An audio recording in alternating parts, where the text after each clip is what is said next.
사랑 내게 있네. 주 사랑 내게 있네. 그 사랑이 날 세우네. 주 내게 있네. 그대로 날 채우네. 세상 소망 다 사라져가도 주의 사랑은 끝이 없으니 살아가는 이 모든 순간이 주 은혜의 힘을 난 다시 한번 고백하겠습니다. 주 나의 모습 보내. 주 나의 모습 보내. 상한 나의 맘 보시네. 주 나의 눈물 안에 홀로 울던 맘 아시네. 주 사랑 내게 있네. 주 사랑 내게 있네. 그 사랑이 날 채우네. 주 은혜 내게 있네. 그 은혜로 날 세우네. 세상 소망 세상 소망 다 사라져가도 주의 사랑은 끝이 없으니 살아가는 이 모든 순간이 주 은혜의 힘을 나 세상 소망 다 사라져가도 세상 소망 다 사라져가도 주의 사랑은 끝이 없으니 살아가는 이 모든 순간이 주 은혜의 힘을 나는 세상 소망 다 사라져가도 세상 소망 다 사라져가도 주의 사랑은 끝이 없으니 살아가는 이 모든 순간이 주 은혜의 힘을 나는 믿네.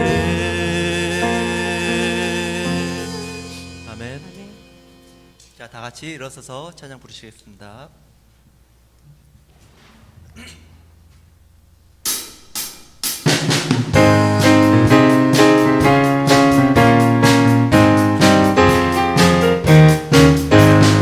주의 친절한 발에 안기세 우리 마음이 평안하리니 항상 기쁘고 복이 되겠네. 영원하신 발에 안기세 주의 발에 그 크신 발에 안기세 주의 발에 영원하신 발에 안기세 날이 갈수록 주의 사랑이 두루 광명하게 비치고 천성 가는 길 편히 가리니 영원하신 발에 안기세 주의 발에 그 크신 발에 안기세 주의 발에 영원하신 발에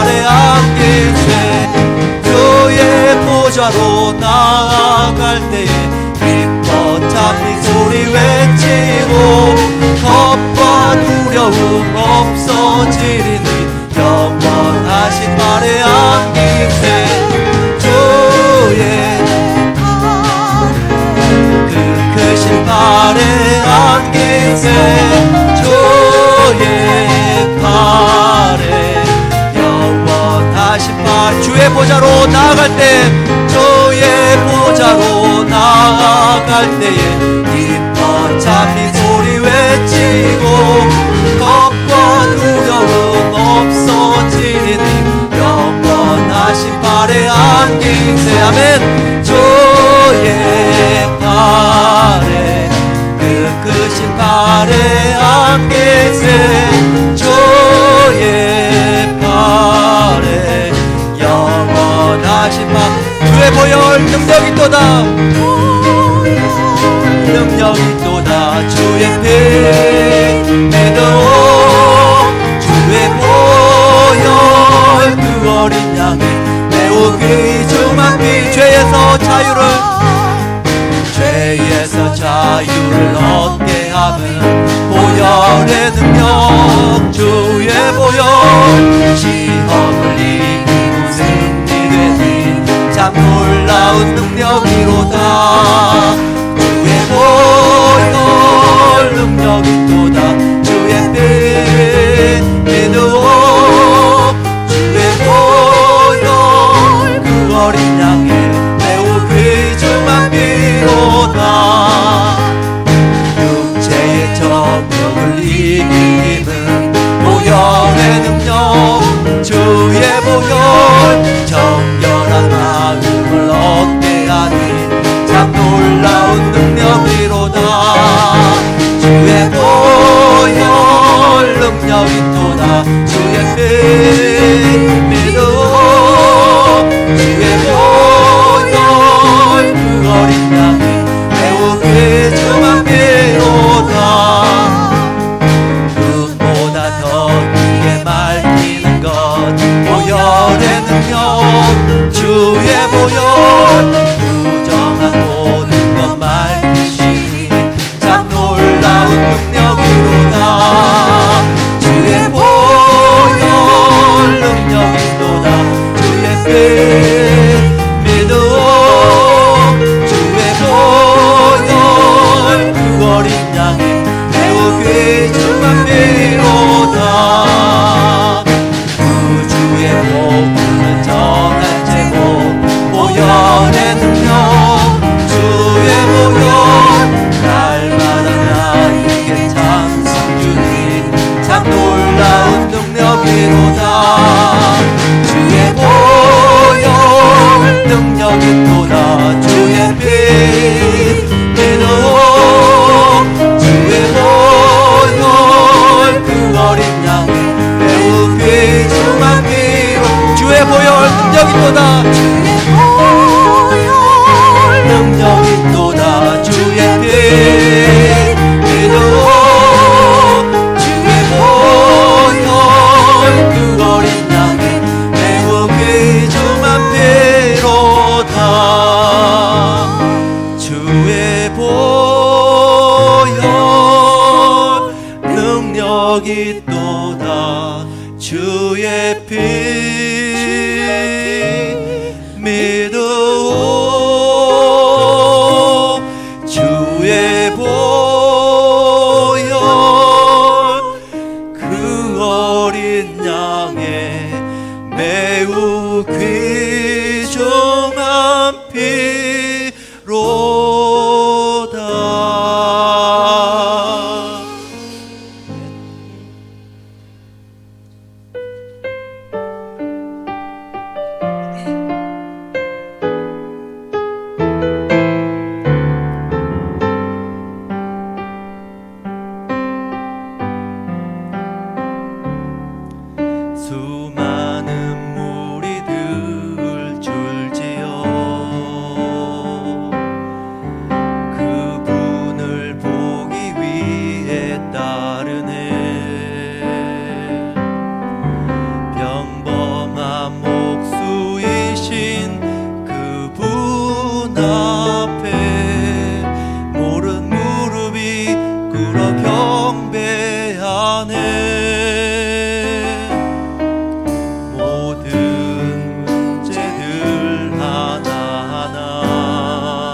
굴복하네.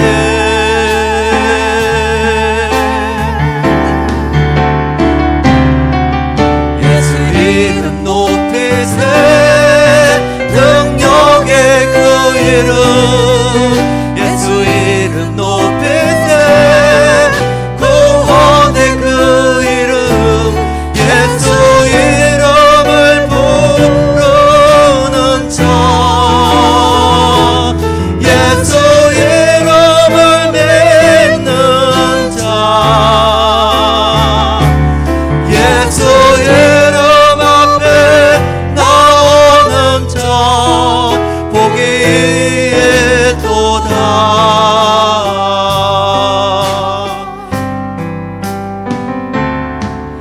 나의 계획이 실패하고 나의 소망이 끊어진 때 삶의 주관자 되신 그분 앞에 나의 무릎을 꿇어 경배하네. 나의 삶을 그분께 맡길 때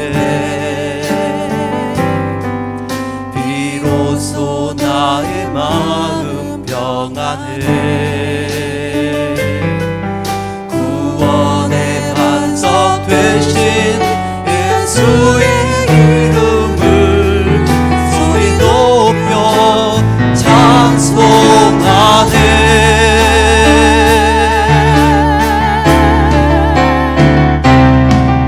예수 이름 높이세 능력의 그 이름 예수 이름 높이세 구원의 그 이름 예수 이름을 부르는 자 예수 이름을 믿는 자 예수 이름 앞에 나오는 자 복이 있도. 자 우리 손 높여서 예수 이름 높이세. 예수 이름 높이세 능력의 그 이름 예수 이름 높이세 구원의 그 이름 예수 이름을 부르는 자 예수 이름을 믿는 자 예수 이름 앞에 나오는 자 복이 있도. 다시 한번 예수 이름 높이세. 예수 이름 높이세 능력의 그 이름 예수 이름 높이세 구원의 그 이름 예수 이름을 부르는 자 예수 이름을 믿는 자 예수 이름 앞에 나오는 자 복이 있도. 주님의 높고 위대하심을 주님의 높고 위대하심을 내 영혼이 찬양하네. 주님의 높고 위대하심을 내 영혼이 찬양. 주님의 높고 위대하심을 주님의 높고 위대하심을 내 영혼이 찬양하네. 주님의 높고 위대하심을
주의 찬송은 세계 끝까지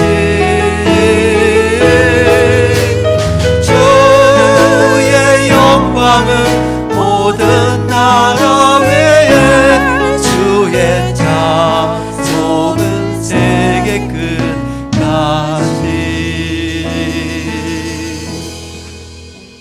아멘. 이제 우리 다 같이 묵상 기도 하심으로 오늘 주일 예배를 하나님께 올려드리겠습니다.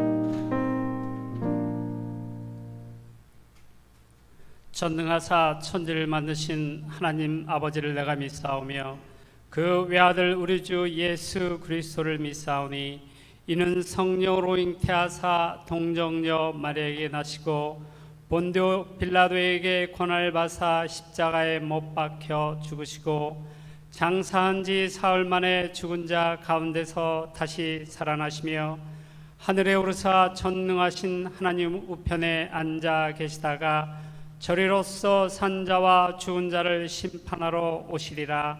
성령을 믿사오며 거룩한 공회와 성도가 서로 교통하는 것과 죄를 사여 주시는 것과 몸이 다시 사는 것과 영원히 사는 것을 믿사옵나이다. 아멘. 이제 자리에 앉으시기 바랍니다. 교회 소식을 알려드리겠습니다. 오늘도 본 교회에 현장 예배에 참석하신 성도님들, 그리고 또 각 가정에서 그 화상 예배로 참여하고 계시는 우리 모든 성도님들을 주님의 이름으로 환영합니다. 다음 소식, 내일 새벽 예배부터는 실시간 유튜브 방송을 시작합니다. 이 시간에 실시간 온라인 예배를 드리시길 원하시는 분, 박수지 전사님께 알려주시면 유튜브 주소를 매일 아침 카톡으로 보내드리겠습니다. 여러분 익히 지금 익숙하신 그 줌 예배는 우리 주소가 교회에서 구입을 한 거기 때문에 딱 정해져 있지만 유튜브는 매번 할 때마다 주소가 달라집니다. 그래서 여러분이 원하시는 분은 새벽기도 실시간은 5시 45분이니까 원하시는 분은 우리 박수지 전사님에게 연락해 주시면 그 변경되는 주소를 매일 알려드리도록 하겠습니다. 그리고 새벽 예배 오전 7시에 줌으로 드리는 예배는 계속해서 또 하고 있으니 시간이 허락되시는 분들은 7시에 같이 참석해 주시면 좋겠습니다. 11시 주일 2부 예배도 실시간 유튜브로 방송이 됩니다. 그 유튜브 주소는 이미 가정에 계신 분들은 받으셨을 텐데 각 목장 리더들을 통해서 약 10시 30분경에 보내드리고 있으니 유튜브로 참여하실 분들은 유튜브 주소를 참조해서 참여해 주시고요. 역시 줌 예배는 줌대로 또 계속 진행하니 편하신 대로 참석해 주시면 좋겠습니다.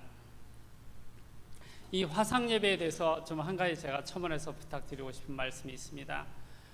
여러분도 뭐 익히 잘 아시겠지만 이 예배 형태는 저희가 지금까지 해오던 그 예배 형태는 분명히 아닙니다. 그래서 우리 목사님께서 이 시스템을 배우시면서 또 설치하시면서 참 많은 헌신과 노력 중에 있습니다. 우리 물론 부교역자님들도 이 일에 같이 동참하시면서 헌신하고 계시는데, 그런데 저희가 예상치 못하게 이게 정상적으로 작동되지 않을 때가 있습니다. 그럼 목사님은 마치 자신의 잘못인 듯이 막 안절부절 하시는데, 여러분 이런 상황은 좀 이해를 부탁드립니다. 특히 가정에서 예배를 드리고 계시는 분들에게 이해를 부탁드리고, 또 이러한 비상 상황이 발생될 때마다 또 각 목장 리더들을 통해서 변경되는 상황을 알려드리고자 하니 꼭 그 목장 리더들이 보내온 내용들에 의해 참조하셔서 한 분도 빠짐없이 이 화상 예배에 잘 참여할 수 있도록 해주시면 감사하겠습니다. 아울러 이 일을 위해서 많이 헌신하고 계신 우리 목사님과 부교육자님들에게도 여러분의 끊임없는 기도가 필요합니다. 다음 소식, 전교인 성경 읽기는 잠언 26장에서 아가서 8장까지가 이번 주일에 해당되겠습니다. 이번 주부터 주보에 빠져 있는데 교회에서 현장 예배 시 준수해야 될 내용들은 이번 주 주보부터 빠져 있는데 여러분 좀 불편하시면 계속 참조하시고 따라주시면 감사하겠습니다.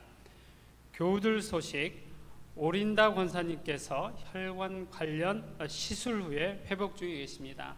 아마 지금 이 화상 예배에 참여하고 계실 줄로 알고 있는데 우리 오린다 권사님의 빠른 쾌유를 위해서도 같이 기도해 주시면 고맙겠습니다.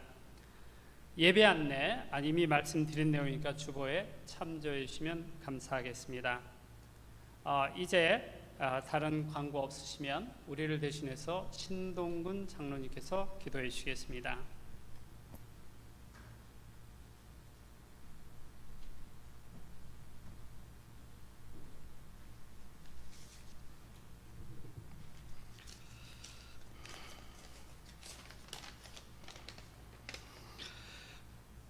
오늘도 살아계셔서 만물의 역사하시는 하나님 아버지, 한 주간 또 저희 삶을 인도하여 주시고 축복하여 주심을 감사드립니다.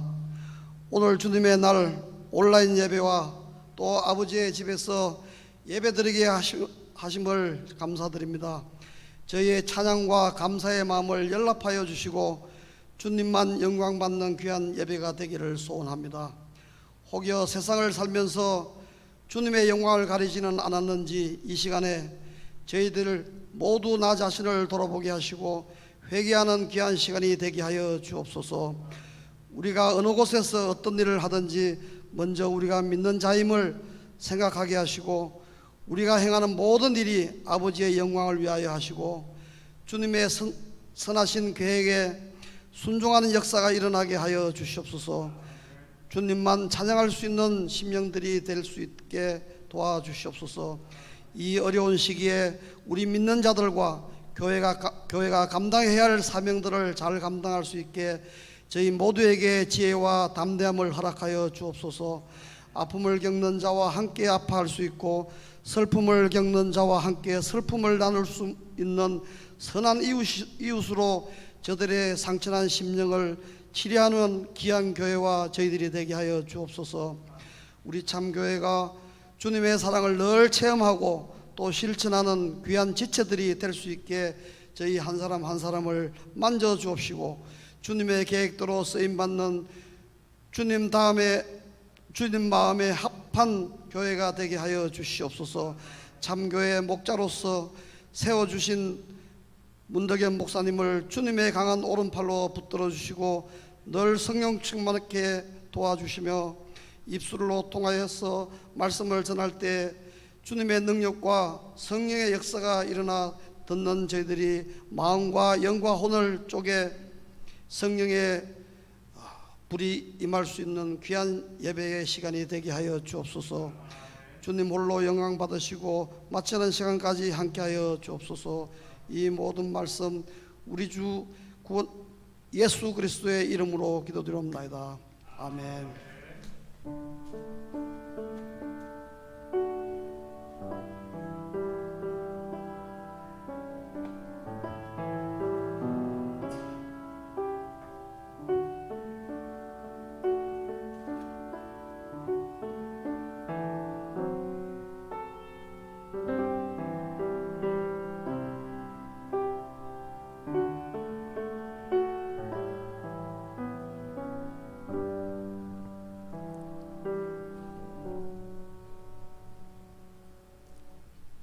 이제 오늘의 성경 말씀을 읽도록 하겠습니다. 오늘 본문 말씀은 누가복음 3장 7절에서 20절까지의 말씀입니다.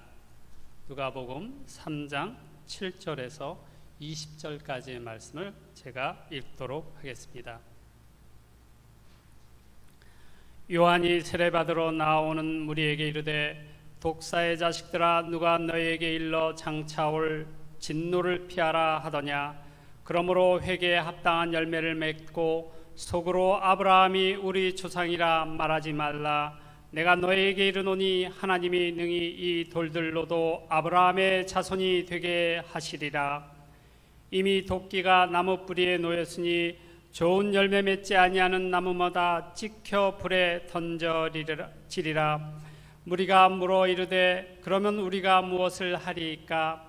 대답하여 이르되 옷 두 벌 있는 자는 옷 없는 자에게 나눠줄 것이요 먹을 것이 있는 자도 그렇게 할 것이니라 하고, 세리들도 세례를 받고자 하여 와서 이르되 선생이여 우리는 무엇을 하리이까 하매 이르되 부가된 것 외에는 거두지 말라 하고, 군인들도 물어 이르되 우리는 무엇을 하리이까 하매 이르되 사람에게서 강탈하지 말며 거짓으로 고발하지 말고 받는 급료를 족한 줄로 알라 하니라.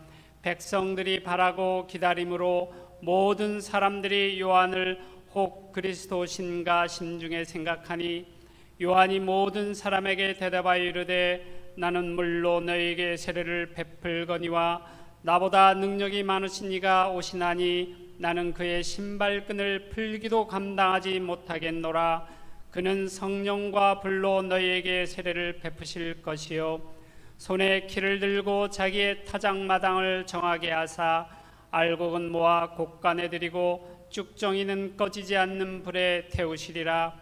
또 그 밖에 여러 가지로 권하여 백성에게 좋은 소식을 전하였으나 분봉왕 헤롯은 그의 동생의 아내 헤로디아의 일과 또 자기가 행한 모든 악한 일로 말미암아 요한에게 책망을 받고 그 위에 한 가지 악을 더하여 요한을 옥에 가두니.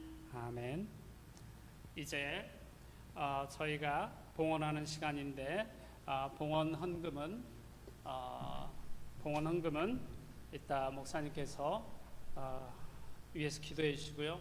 성가대 찬양이 있기 전에 오늘은 그 특송이 헌금에 대한 특송이 하나 준비되어 있습니다. 그래서 화면으로 나갈 것이고요.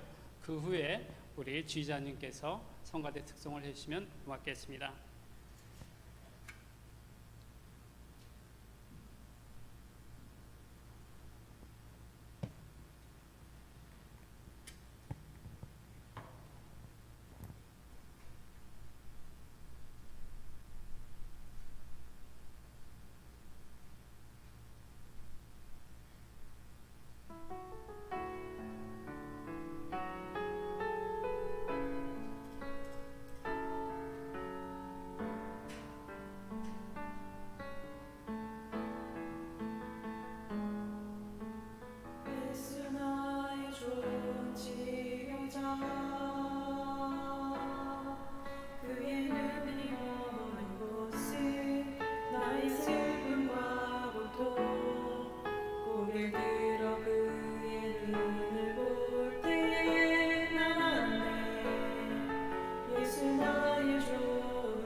자, 우리 드려진 예물 위에 같이 기도드립니다.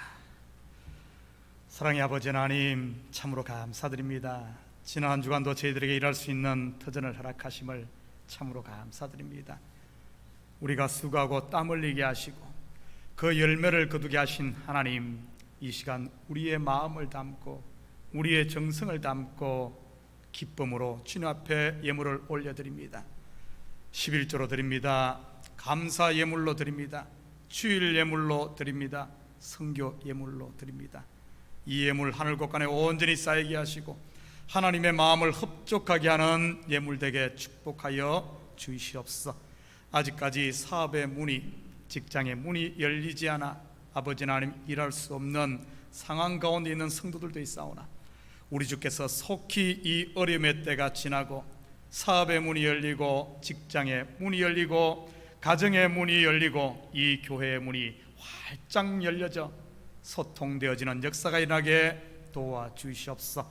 무엇보다도 하나님과 우리 사이의 담을 우리 주님께서 활짝 열어놓았사오니 이제는 아버지 하나님 마음껏 주님을 찬양하며 예배하며 자랑하며 살게 도와주시옵소서.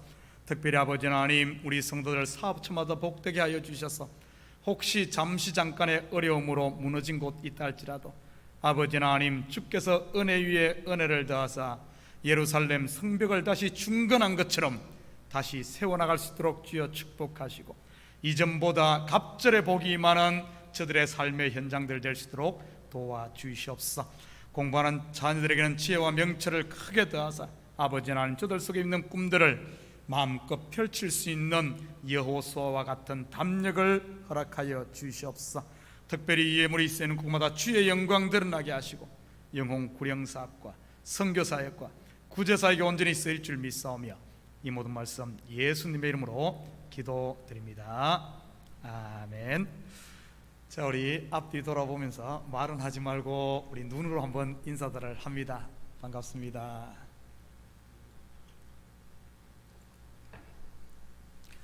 좋은 아침입니다. 우리는 지난주 하나님의 말씀이 빈들의 세례 요한에게 임한 사실을 살펴보았습니다. 로마 황제로부터 대제사장까지 내노라 하는 사람들을 제쳐두고 말이지요, 말씀이 임했다는 말은 하나님이 들어 쓰시는 그릇이라는 말입니다. 말씀으로 세상을 창조하신 그분은 말씀으로 지금도 일하고 계시니까요. 지금도 하나님은 빈들에 깨끗한 빈 그릇을 찾고 계시지요. 사실 이스라엘 백성들의 출애굽 40년 광야 생활은 빈 그릇 만드는 하나님의 설거지였습니다. 여러분의 마음은 깨끗하게 씻겨진 빈 그릇입니까? 하늘의 보화를 담을 그릇 말이지요. 하나님의 사랑을 담고 은혜를 담고 말씀을 담을 그릇. 디모데후서 2장 20절 21절 함께 같이 봅니다. 큰 집에는 금 그릇과 은 그릇뿐 아니라 나무 그릇과 질 그릇도 있어 귀하게 쓰는 것도 있고 천하게 쓰는 것도 있나니, 그러므로 누구든지 이런 것에서 자기를 깨끗하게 하면 귀히 쓰는 그릇이 되어 거룩하고 주인의 쓰심에 합당하며 모든 선한 일에 준비함이 되리라. 내가 금그릇, 은그릇이 못 된다고 더 이상 불평하지 마시기 바랍니다. 사실 세례 요한은 금그릇으로 태어난 사람입니다. 당시 제사장 가문은 요즘 쓰는 속으로 금수저 집안이지요. 그런데 그는 그 금수저 버리고 스스로 흙수저로 살았던 사람입니다. 그런 그를 하나님은 때가 되니 그리스도의 길을 예비하는 거룩한 그릇, 바로 큰 자로 쓰셨지요. 여러분의 입은 옷이 세례 요한처럼 약대 트롯인가요?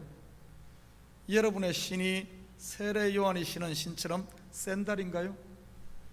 여러분의 먹는 음식이 광야에 그친 음식 메뚜기와 석청인가요? 세상은 스펙을 따지고 출신 학교를 따지고 외모를 따지지요. 그런데 하나님은 그릇의 겉을 보지 않습니다. 하나님의 은혜 없이는 살 수 없는 가난한 심령인가 아닌가, 바로 우리의 속을 보시지요. 오늘 본문은 본격적인 요한의 길닦기 작업을 소개하고 있습니다. 왕이 행차할 시온의 대로 말이지요. 7절 우리 같이 보겠습니다. 요한이 세례받으러 나오는 무리에게 이르되 독사의 자식들아, 누가 너희에게 일러 장차 올 진노를 피하라 하더냐. 굉장히 세게 나오네요. 독사의 자식들아. 가진 게 없으니 잃을 게 없기 때문에 이렇게 나오는 걸까요? 아무리 그래도 그렇지 세례 받겠다고 나온 사람들에게 좀 심한 것 아닌가요? 오늘 본문의 평행 구절을 한번 보십시다. 마태복음 3장 7절입니다. 요한이 많은 바리새인들과 사두개인들이 세례 베푸는 대로 오는 것을 보고 이르되 독사의 자식들아, 누가 너희를 가르쳐 임박한 진노를 피하라 하더냐. 이 말은, 세례 요한의 이 말은 모든 무리를 향한 말이 아닌 바로 바리새인과 사두개인을 향한 책망이었지요. 예수님께서도 이들에게 같은 표현을 쓰지 않습니까? 마태복음 23장 33절입니다. 뱀들아, 독사의 새끼들아, 너희가 어떻게 지옥의 판결을 피하겠느냐. 이들이 무슨 잘못을 했길래 이런 심한 책망을 듣는 것일까요? 다른 사람도 아닌 선지자 세례 요한과 하나님의 아들 예수님으로부터 말이지요. 당시 바리새인들은 일주일에 2번씩 금식하며 아주 절제된 생활을 한 사람입니다. 철저한 헌금 생활도 했지요. 그리고 무엇보다 613개나 되는 그 당시 율법을 다 지키며 스스로 흠없는 자로 살았던 사람인데요. 그리고 사두개인들은 성전의 제사장들이었으며 서기관은 율법 선생님들이었습니다. 요즘 말로 말한다면 목회자들과 교회의 리더들이라고나 할까요? 바로 그들은 이 그릇은 금그릇, 은그릇인데 실상 그 안을 들여다보면 탐욕과 거짓으로 가득 채워져 있었기 때문입니다. 우리 참교회의 모습을 한번 살펴볼까요? 우리 교회의 모습은 어떤가? 교회 외형에 비해 내실이 받쳐주느냐 말이지요. 이 교회에서 신령과 진정한 예배가 드려지고 있는가? 우리의 이 찬송에 감사와 기쁨이 스며져 있는가? 드려진 헌금과 봉사에 자원하는 마음과 즐거운 마음이 담겨 있는가? 여러분, 우리 자신을 한번 돌아보십시다. 얼굴은 천사처럼 온유한데 속에는 금방 터질 것 같은 시한폭탄을 담고 있지는 않습니까? 입가에는 미소를 띠고 있는데 속에는 서리발 같은 칼을 갈고 있지는 않은가 말이지요. 만약에 우리 속에 이런 것이 담겨 있다면 거천 거룩한 성도라고 부르며 크리스찬이라고 하는데 이런 것들이 담겨 있다면 어떻게 되겠습니까? 오늘 이 시간을 통하여 혹시 우리 가운데 적은 부분이라도 때 묻은 곳이 있다면 하나님의 말씀의 물로 우리가 기도하며 거기다가 좀 퐁퐁을 풀어가지고 우리 성령의 수세미로 팍팍 좀 깨끗하게 씻는 이런 축복이 있으면 좋겠습니다. 혜성처럼 나타난 세례 요한이 불같은 말씀을 외치고 세례를 베푸니 많은 사람들이 몰려들었습니다. 하나님의 말씀에 갈증을 느낀 목마른 사슴 같은 사람들이 말이죠. 400년 가까이 하나님께서 침묵하셨잖아요. 그래서 중간기 400년 가까이 우리가 암흑기라 그러지 않습니까? 신구약 중간기를. 그리고 이들은 메시아를 간절히 기다리고 있었습니다. 이때 바리새인들과 사두개인들도 세례 요한에게 나왔지요. 세례를 받기 위해서요. 그런데 이들이 왜 세례를 받으려고 했을까요? 오늘 본문을 보면 장차 올 진노를 피하기 위해서라고 하네요. 이 시대 교회에서는 이러한 모습을 볼 수 없을까요? 교회 나오는 목적, 예수 믿는 이유가 지옥을 면해볼까 해서요. 사실 너무나 많은 성도들이 천국 가려고 교회에 나오지 않나요? 좋게 표현해서 천국 가려고지 사실 지옥 가기 싫어서 아닌가요? 천국과 지옥의 실체를 믿어서가 아니라 혹시 모르니 보험 드는 것처럼 말이지요. 여러분 중에 지금까지 이런 이유로 해서 교회를 다닌 분 계시다면 오늘 세례 요한의 외침에 더 귀를 한번 기울여 보시기 바랍니다. 8절 같이 봅니다. 그러므로 회개에 합당한 열매를 맺고 속으로 아브라함이 우리 조상이라 말하지 말라. 내가 너희에게 이르노니 하나님이 능히 이 돌들로도 아브라함의 자손이 되게 하시리라. 세례 요한이 외친 말씀은 회개의 복음이었지요. 회개하라, 천국이 가까이 왔느니라. 그러면서 회개에 합당한 열매를 맺으라고 지금 촉구를 합니다. 그렇다면 회개에 합당한 열매가 과연 무엇이며 어떻게 하면 이 열매를 맺을 수 있을까요? 이 열매가 없으면 임박한 진노를 피할 수 없다고 하네요. 예수님께서는 이렇게 말합니다. 산상수훈에서 그 열매를 보고 그 나무를 안다 이렇게 말했지요. 아브라함의 자손 곧 선민에게서 사랑의 흔적이 없다면 가짜라는 말이지요. 요즘 표현을 한다면 무늬만 크리스찬은 길가의 돌멩이와 매 일반이다 이런 의미지요. 9절 같이 봅니다. 이미 도끼가 나무 뿌리에 놓였으니 좋은 열매 맺지 아니하는 나무마다 찍혀 불에 던져지리라. 열매 안 좋다고 도끼로 뿌리를 자르려고 하네요. 우리는 여기서 아주 중요한 사실 하나를 발견합니다. 열매는 뿌리에 의해 결정된다는 사실이지요. 열매가 안 좋으면 뿌리를 살펴야 하는데 뿌리는 그대로 두고 열매만 탓한다고 되지 않는다는 말입니다. 결국 회개에 합당한 열매는 뿌리를 바꾸어야 한다는 이런 말이 이 속에 내포되어 있습니다. 바리새인들, 사두개인들, 그리고 예수님이 질타한 서기관들의 뿌리가 무엇일까요? 어디에 그들의 기반을 두고 있을까요? 바로 율법이지요. 이 말 속에는 율법으로는 안 된다는 이런 의미가 들어있습니다. 율법으로는 영생을 얻을 수 없다, 율법으로는 하나님의 의에 도달할 수 없다는 이 의미가 여기에 포함되어 있습니다. 여러분, 율법은 그림자이지요. 실체를 설명하기 위한 그림자. 그런데 이들은 그 그림자를 실체로 둔갑시켜 버렸습니다. 시내산 아래에서 아론이 금송아지를 하나님으로 둔갑시켰듯이 말이지요. 율법은 우리가 죄인임을 깨닫게 하기 위한 것인데 오히려 율법으로 스스로 의인 되었으니 이게 어떻게 된 겁니까? 참으로 기가 막힌 노릇이지요. 그렇다면 이들이 회개에 합당할 열매를 맺으면 어떻게 해야 할까요? 먼저는 그들이 의지하고 있던 이 뿌리부터 잘려져야 됩니다.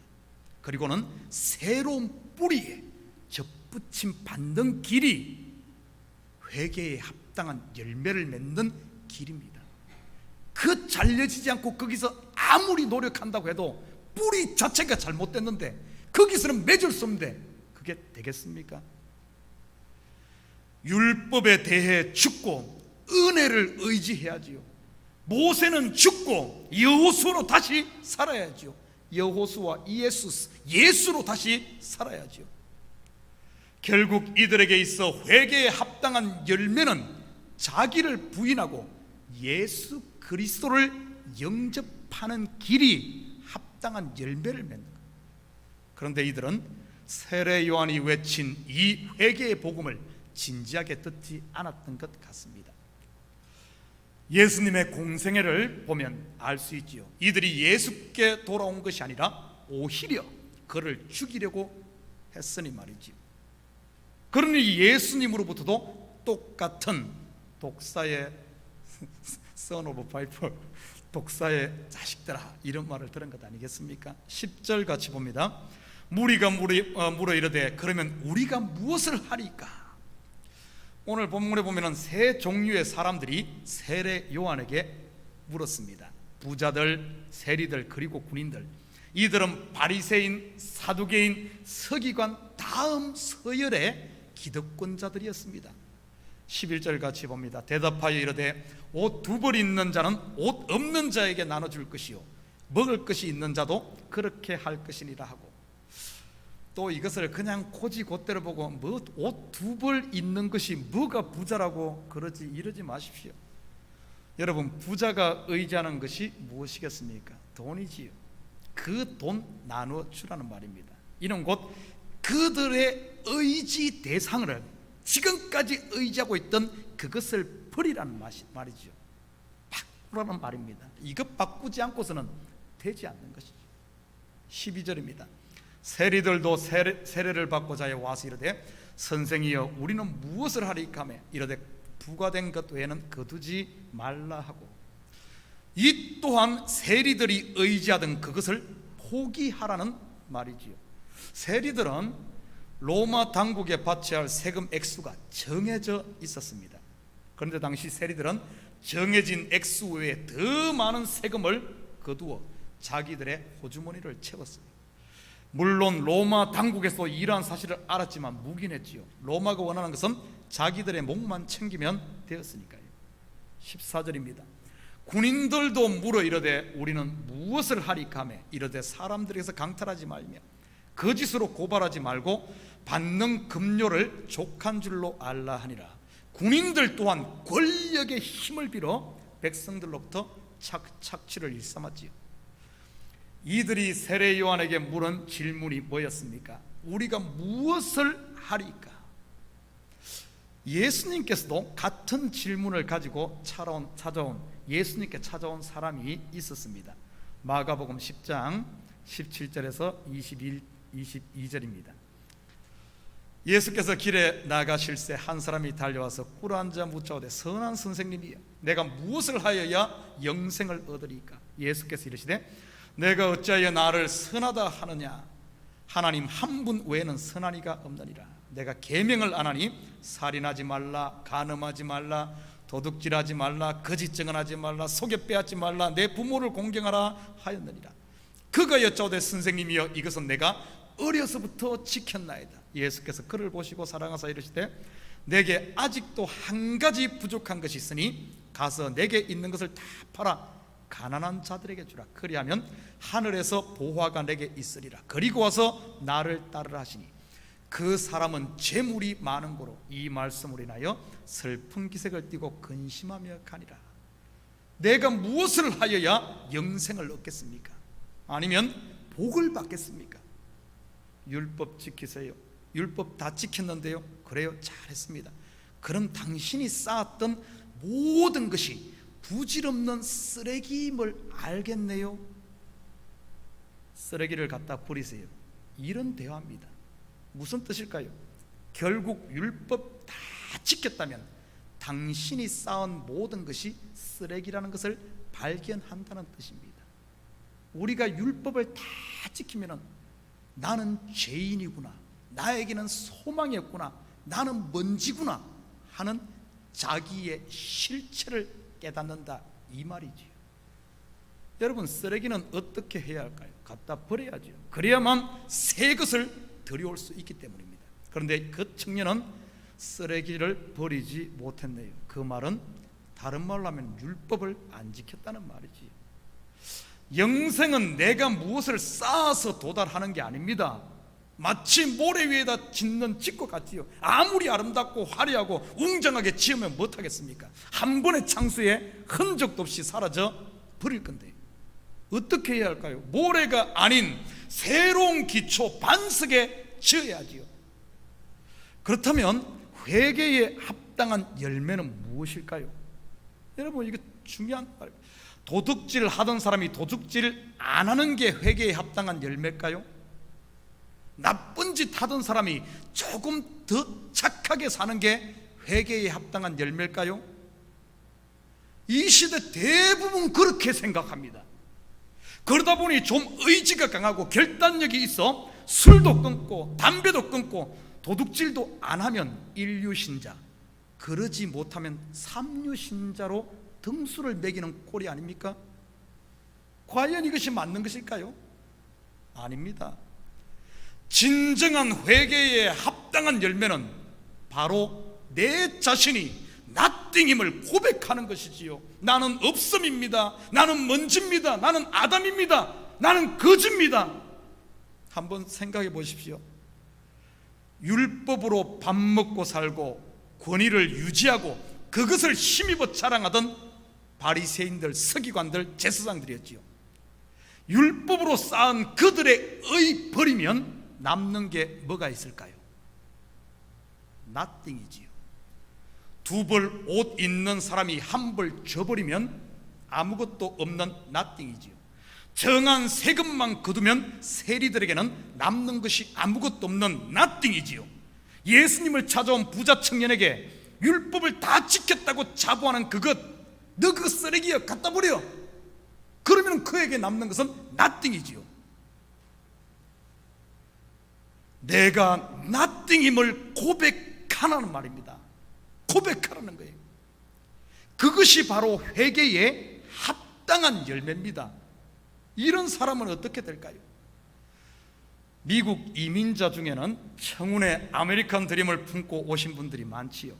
꿈을 쫓아 자신의 전부를 걸었는데도 무일푼 nothing이 되면 어떻게 할까요?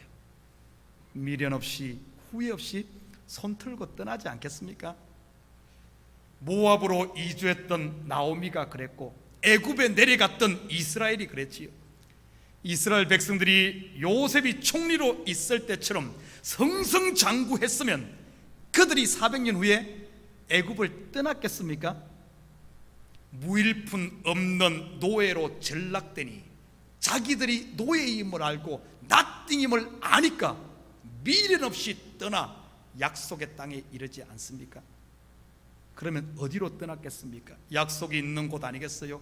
떡이 있는 곳 아니겠습니까? 내일 있고 소망이 있는 곳이지요. 바로 이스라엘에게는 가나안 땅이었고 나오미에게는 베들레헴이었고 저와 여러분에게는 이 땅이 아닌 하나님 나라 예수 그리스도이지요. 여기에 있는 참교회 성도들은 전부 여러분의 원뿌리에서 다 잘려진 사람들입니다. 그리고 예수께 접붙임 받았지요. 여러분의 삶 가운데 성령의 열매가 맺히고 있습니까? 혹시 맺히긴 맺혔는데 부실합니까? 여러분 입만 탓하고 손만 탓하고 발만 탓하지 마십시오. 엉뚱하게 주변 환경 탓하지 마십시오. 뿌리를 다시 회복하십시오. 바로 첫사랑의 은혜 말입니다. 15절과 16절 같이 봅니다. 백성들이 바라고 기다림으로 모든 사람들이 요한을 혹 그리스도신가 심중에 생각하니 요한이 모든 사람에게 대답하여 이르되 나는 물론 너희에게 세례를 베풀거니와 나보다 능력이 많으신 이가 오시나니 나는 그의 신발끈을 풀기도 감당하지 못하겠노라. 그는 성령과 불로 너희에게 세례를 베푸실 것이요. 바리새인과 사두개인과 같은 당시 종교 지도자들에게까지 거침없이 외치는 세례 요한을 보고 많은 사람들이 저분이 메시아일 수도 있겠다고 생각을 했지요. 그때 세례 요한이 이렇게 말합니다. 나는 그의 신발끈 풀기도 감당하지 못할 자라고요. 무슨 뜻일까요? 너희는 나를 하나님이 보낸 메시아처럼 위대하게 보이지만은 진짜 회개에 합당한 열매가 뭔 줄 아니? 바로 이런 것이란다 하는 의미입니다. 나는 nothing입니다 하는 것이죠. 나는 그림자고 그분이 실체이다. 나는 종이 호랑이고 그분이 진짜 백두산 호랑이다 이런 뜻이지요. 세례 요한은 자기 자신을 바로 알았습니다. 자기 자신은 nothing이란 사실, 자기가 참이 아니란 사실, 신발끈 풀 그것도 안 되는, 그것만도 못하는, 이게 바로 회개에 합당한 열매다 이런 뜻이지. 사랑하는 성도 여러분, 우리에게 이 회개에 합당한 열매가 있습니까? 성경은 그 열매를 보고 그 나무를 안다고 합니다. 여러분의 마음을 조용히 한번 들여다 보십시오. 여러분의 마음 중심에 이 열매가 맺혀 있습니까? 바로 은혜와 감사 말이지요. 받을 자격 없는 나, 곧 nothing인 나에게 부어진 그분의 everything 사랑 말이죠. 피 한 방울, 물 한 방울까지 다 쏟으신 그분의 그 사랑이요. 우리 같이 기도드립니다. 사랑의 아버지 하나님, 참으로 감사드립니다. 자격 없는 나를 하나님 자녀 삼으시고 하늘 기업을 물려주신 하나님, 아버지 하나님, 회개에 합당한 열매가 우리 속에 있습니까? 나는 죄인입니다. 나는 먼지입니다. 참 고백이 있을 때 우리가 이제는 이 뿌리에서 잘려 새 생명 되신 예수를 나의 주로 모시고 아버지 하나님 옮겨갈 수 있음을 압니다. 하나님, 우리 속에 매일매일 나는 죽고 예수로 다시 사는 역사가 있게 하시고, 그러므로 말미암아 아름다운 예수의 열매를 주렁주렁 맺는 저희들에게 도와주시옵소서. 감사드리며 예수님의 이름으로 기도드립니다. 아멘. 자, 우리 다 같이 자리에서 일어납니다. 찬송 369장 우리 함께 작은 소리로 우리 허밍을 해도 됩니다. 뭐 침이 바깥으로 안 튀어나올 정도는 하면 되니까요. 작은 소리로 함께 찬양 들으시고 축도로 예배를 마치도록 하겠습니다.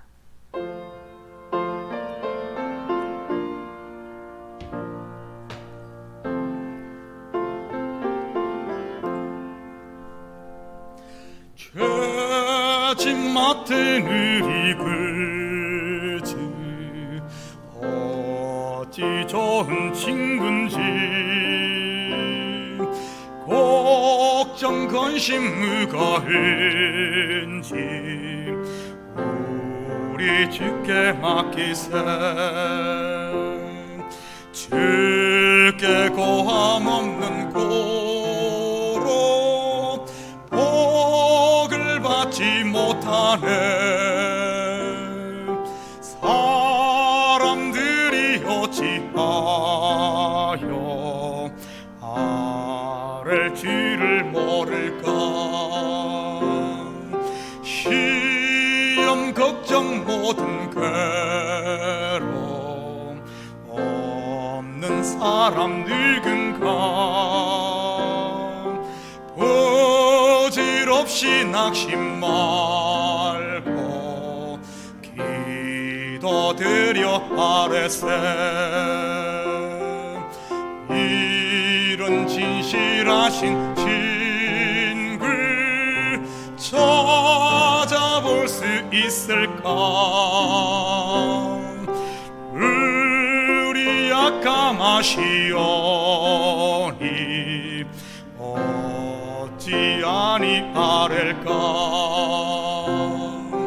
근심 걱정 물거은지 아니 진짜 누군가. 비난처럼 우리 예수 주께 기도드리세. 세상 친구 멸시하고 너를 조롱하여도 예수 품에 안기어서 참된 위로 받겠네.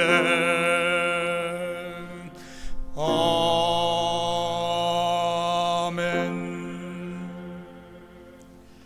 이제는 우리 주 예수 그리스도의 은혜와 하나님 아버지의 무한대하신 사랑하심과 성령님의 감화 감동 충만 역사 위로하심이 이 한 주간도 나는 죽고 내 속에 그리스도가 살아 그리스도가 왕이 되는 삶, 그래서 우리 한 명 한 명이 그리스도와 더불어 왕된 삶을 살며 성령의 아름다운 열매들을 주렁주렁 맺어 하나님의 기쁨이 되기를 원하는 사랑하는 성도들 머리 위와 저들 가정 위와 사업 위에 그리고 고국에 두고 온 부모 형제들 머리 위에 이제로부터 영원토록 함께 있을지어다. 아멘.